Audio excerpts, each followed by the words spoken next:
We can all look back like Moses, see mistakes we made, things we should have done better. It was our fault. We think we just have to live with it. But God is saying, I've already taken care of your mistakes. I've already dealt with your past. I've already defeated what should have stopped you. I've already moved the wrong people out of the way. Your mistakes did not stop your purpose. Don't sit on the sidelines of life thinking you can't fulfill your destiny. Look what I've done. Man, I didn't make good choices. I should have raised my child better. Should have finished school. Should have been more disciplined. Can I encourage you? All those that were after you are dead.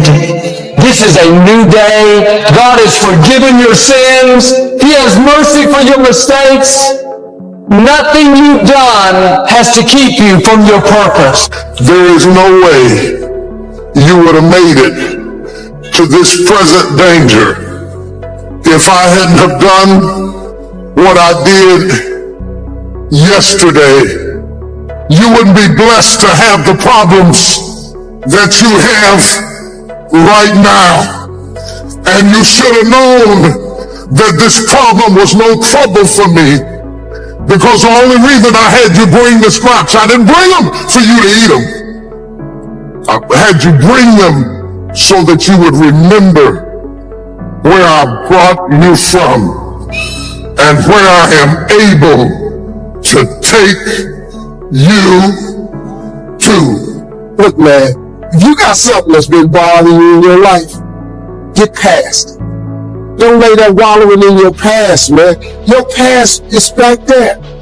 You can't drive your car looking in the rearview mirror. If God wakes you up, it's a sign from God that He ain't through with you yet. As long as He got something for you, He keeps waking you up. Why don't you wake up to go see what that is? You do not have enough strength to manage yesterday's pain. This is why you have arthritis and hypertension and sickness and affliction. You're aging before your time. This is why you got to take a pill to get to bed, a pill to get up in the morning. You are carrying too much. You're loaded out with your mama's problems, your sister's problems, your kids' problems, your friends' problems, problems of your job. You're carrying all of that and you go over and over and over. God said, let it go. So somebody said, just let it go. You're carrying too much. You got too much weight on you. You're 40 years old, still upset about who didn't raise you, who wasn't there for you, what your mama said about you. She always liked your sister better than you. And you sit up there 50 years old, grieving over something that happened when you were 8. That's why your relationships are failing, because you have never divorced yourself. So often, our mind is either in the past, focused on what didn't work out, mistakes we made, or it's in the future, worried about our finances. What if my health doesn't improve? The problem with being in the past or being in the future is you will miss the present. Today is a gift from God. Are you fully engaged, loving your family, appreciating the simple things in life? Or are you in yesterday? The reason some relationships are not healthy is you came home from work, but you didn't really show up. Your mind was somewhere else. Or you went to the office, your body was there, but your mind was in yesterday, thinking about what you should have done better. If you're going to be fulfilled, you have to be there when you get there. Not show up and be in the past, live in regrets. Come into the day. Yes, it's good to have goals, but you can't be so focused on what's next that you miss what you have right now. I know people that lost what they had going after what they wanted. You can miss who your spouse is, all the great things about them, because you're so consumed with your business, with how you're going to fix that problem. But the people in your life are not always going to be there. Don't take them for granted. When you're with your family, give them your time. Life goes so fast. At home, you're present. You eat dinner with the family, but are you connected?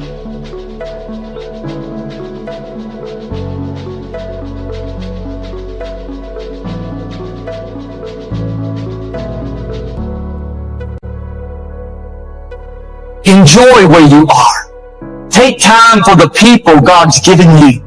The problems will resolve in God's timing. Worrying about them doesn't make it work out any sooner. The people in your life can bring you great joy, great fulfillment. When you're present and connected, life is very rewarding. Are you taking time to laugh together, to do new things? How many people are in the house, but they're really not home? Sometimes the reason we're not connected, I realize it is the past.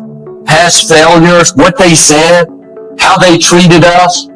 As long as you're in the past, you'll stay disconnected. This is a new day. God's mercy is fresh every morning. Come into the present. Life is too short to hold on to hurts. Let's suppose that there's a vast, hugely powerful force that nobody can withstand. And this immense force is always active and in furious motion. It never rests.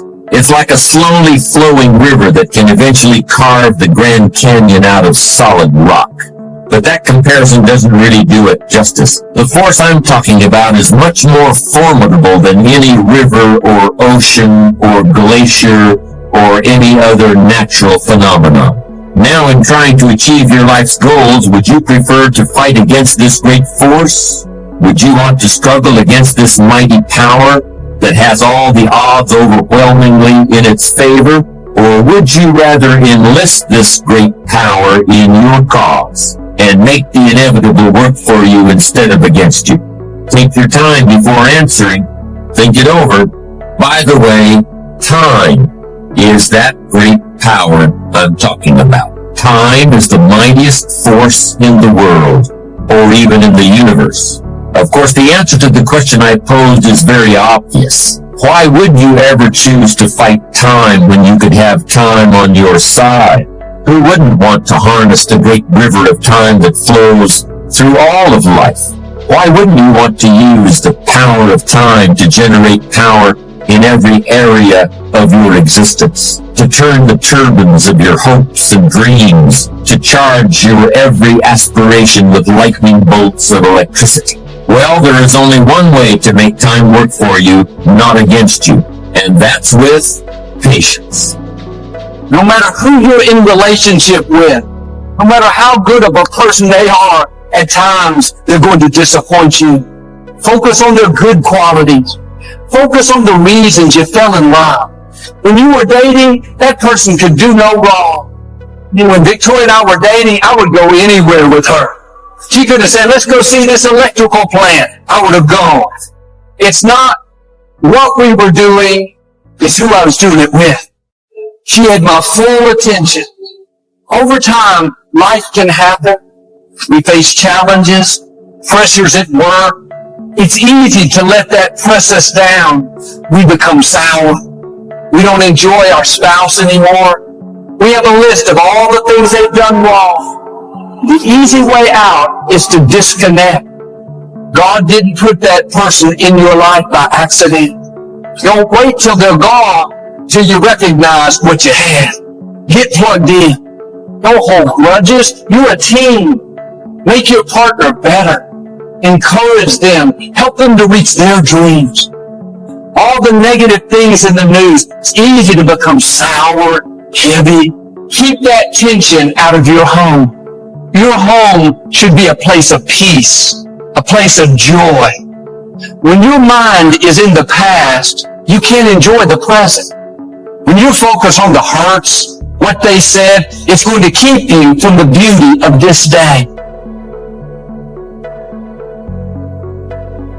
There's a type of person for whom everything is undertaken out of desire to achieve a goal.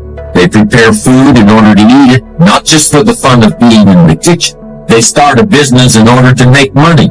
They exercise in order to get in shape. I'm sure that some of these people are very successful, and they are certainly highly organized. But in my opinion, a person of truly strong character sees success as an adventure, not as a point with an estimated time of arrival. The latter approach to me is impatient thinking.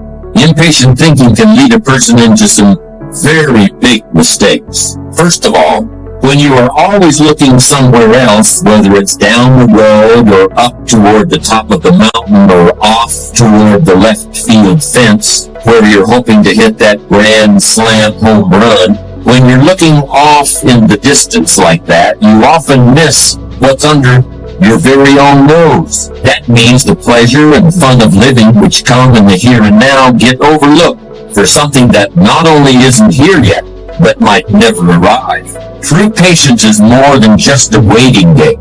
Patience doesn't mean you sit around hoping for something to happen. Patience is not a passive quality. Sometimes patience can mean doing something else entirely, thinking about another venture, taking off in a different direction, while you give events a chance to run their course, where you can try anything you want in order to hurry things up, but things just aren't going to hurry.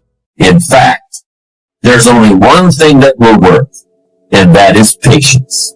It's strange, but young people have a much more difficult time with patience than people who have more experience in the world. It seems like the older people get, the more able they are to wait, despite the fact that sometimes they have considerably less time to wait in.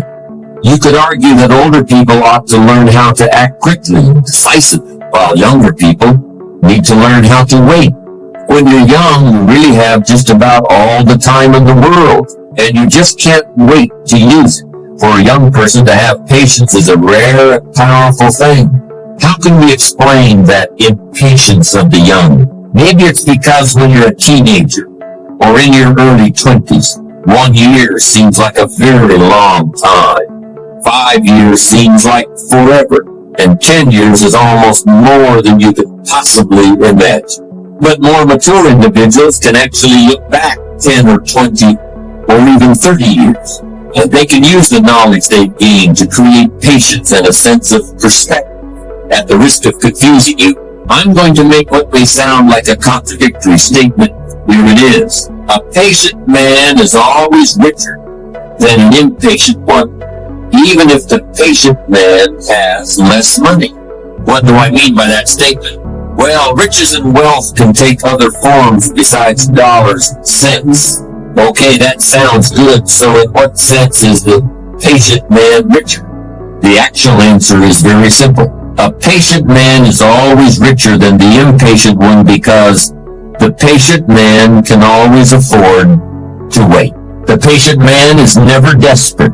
The patient man has time to spare, while the man in a hurry is always on the verge of bankruptcy as far as time is concerned. In any situation you can think of, impatience is a source of weakness and fear, while patience is substance and strength. And here's another way that patience gives the person who has it an incalculable advantage over the person who doesn't, and gives him deeper insight into himself and others, which is a mark of great character. If you can only see the short term, if you can only think in terms of the here and now, then you are like a man with one eye. You can't judge distances. You live in a world that's flat and two-dimensional. In other words, the impatient person lacks all sense of perspective. Perspective lets you measure your plans and current events against things that have already occurred, and also against your desires and aspirations for the future. Then and now, here and there, near and far, need and know, watch and wait. These are the dual optics that allow the patient man to see in stereo, where the nearsighted person sees only the present, or the dreamer sees only an imaginary future, and more likely than not, trips over his mistakes trying to get there. The history of this century can tell us a great deal about the value of patience and perspective. History proves that time is the strongest ally you could possibly have. No matter what the odds against you or the level of adversity you're facing, time gives strength to those who have it on their side. The odd thing is, sometimes waiting for years is easier than it is to wait for a few days or even a few minutes. None of us felt too strained because we had to wait 12 years to go through grammar school, middle school, and high school before getting out, or at least the first 11 and a half years didn't strain my patience. But ask me to wait 45 minutes for a plane flight, or 20 minutes in the waiting room of a dentist's office. And if you catch me on the wrong day, it's almost more than I can handle. We all find ways to wait for the next paycheck, but how many can wait patiently in a checkout line in a crowded supermarket? How many people can stand and wait quietly for an overdue train on a railroad platform? It's as though there are two kinds of patience. The kind that sets you up for the long term and gives you the promise of a better and richer day after tomorrow. Then there's the other kind, the sort of patience that helps you remain sane and sociable while you're waiting in line or watching the clock or waiting for a pot of water to boil. These kinds of patience, so different and yet so much the same, meld into your character and have a fundamental effect on your physical constitution. Any doctor will tell you that it's better for you and everyone around you if you don't get exasperated with little things, if you don't fly off the handle at every annoyance and stick in your way. It keeps your blood pressure down and your friends and neighbors happy if you can greet life's little problems with equanimity and patience. Because almost all problems can be solved if only you take the time to see them and think them through. That's very easy to understand and it's very easy to say, but it takes strong character to put it into practice. I'm never sure what to think when people say, I want to make $1 million by the time I'm 40, or I want to retire by the age of 45. This combination of goals plus deadlines strikes me as short-sighted and maybe even a bit naive. It takes a worthwhile goal and subjects it to an imposed timetable. While you might have an idea of what $1 million would mean to you, or you might have really exciting plans for your life after you hang up the tie and business suit, I don't see how a person can reasonably expect to know who or what he will be or think or feel at some arbitrary moment in the future. This kind of thinking misses the whole point of success. The real payoff in financial and worldly success isn't the result of an amount of money divided by the age you are when you get it, or some other actuarial formula. The real payoff is found in the qualities of character you develop along the way. Someone may have done you wrong, but you can't stay in yesterday and enjoy today. You have to forgive, show mercy, and move forward. I know there are real issues, but living in strife, holding grudges, not forgiving, that's keeping you from the new things God has in store. Learn to enjoy where you are while you're on the way to where you're going. Life is not about the destination, it's about the journey. That's where you'll see fulfillment, the favor of God. Because after you reach this goal, there'll be another goal. If we're not careful, we'll rush through the day trying to get to the destination. Slow down and enjoy the journey. Yes, there will be bumps in the road. Things you don't understand. That's where you have to say, I'm not looking back. I'm not going to live wondering how it's going to work out. I'm going to enjoy where God has me right now, knowing that He will get me to where I'm supposed to be. But Joel, I'm worried because I don't see how my situation could ever work out. You're not supposed to. You have to trust that God is in control, that He's planned out all of your days, that He knows what's best for you. Instead of fighting where you are, learn to embrace where you are. I don't want you to get 10 years down the road and think, man, if I'd known it's going to turn out this good, I would have enjoyed my life. I would have enjoyed raising my children. I talked to a lady. She had worked as an executive for this large company. She had been there 19 years when she was unexpectedly let go. She was disappointed, but she knew something else would open up. She has 2 master's degrees, a leader in her field. She applied to company after company, but no response. No one was interested. A couple of months after she lost her job, her mother became ill, needed someone to take care of her. Every day she would go to her mother's house. They would visit and run errands. She had so much fun with her mother. 10 months later, her mother passed. 3 days after she laid her mother to rest, she started getting one phone call after another. Not one offer, but 4 great offers came in. She accepted a position with more income, better environment. Look at how God works. That closed door, that doesn't make sense. She could have been sour, lived upset. Why is this happening? But she made this choice to not live in the past, to not live in the future. Why won't anything open up? What if I can't find a job? Instead, she took that time to enjoy where God had her. She embraced where she was, believing that God was directing her steps. Had she not done that, she would have missed that time with her mother. Don't fight where you are, embrace where you are. Make the most of each day. Yes, she was disappointed that she was let go, but don't let the past keep you from seeing the good things in your life right now.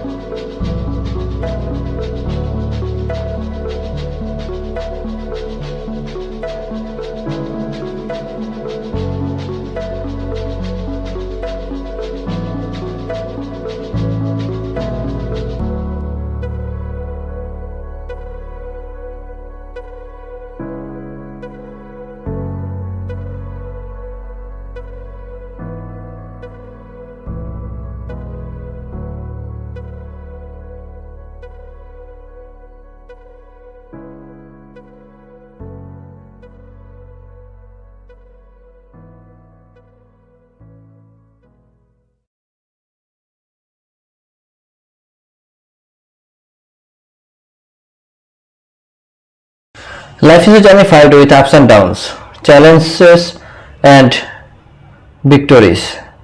In the midst of it all, it's important to never forget where God has brought you. Today we embark on a journey of reflection and gratitude, reminding ourselves of the divine path that has led us to this moment. Hey there friends, it's Shamim and I wanted to share you a personal story with you. Life is a series of chapters and my journey has been no exception.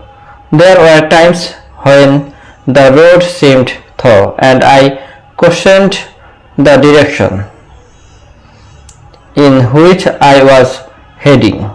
But you know what kept me going? Faith, belief in a higher power, a divine force that guides me through the storm. It's crucial to recognize that the difficulties we face are not random. They are part of a grand plan. Gratitude is the key to unlocking the fullness of life. It turns what we have into enough and more. So take a moment to reflect on your journey. Remember the challenges, the victories and the growth that come from it all. Each step was guided by a higher purpose. Today I encourage you to embrace gratitude. When you look back, see the hand of God in every twist and turn.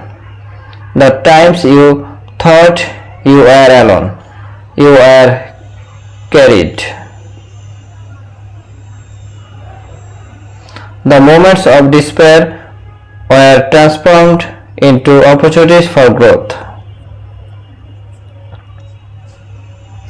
Never forget where God has brought you.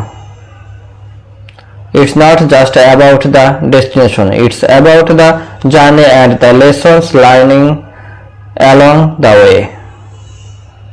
You are a testament to the strength that comes from unwavering faith.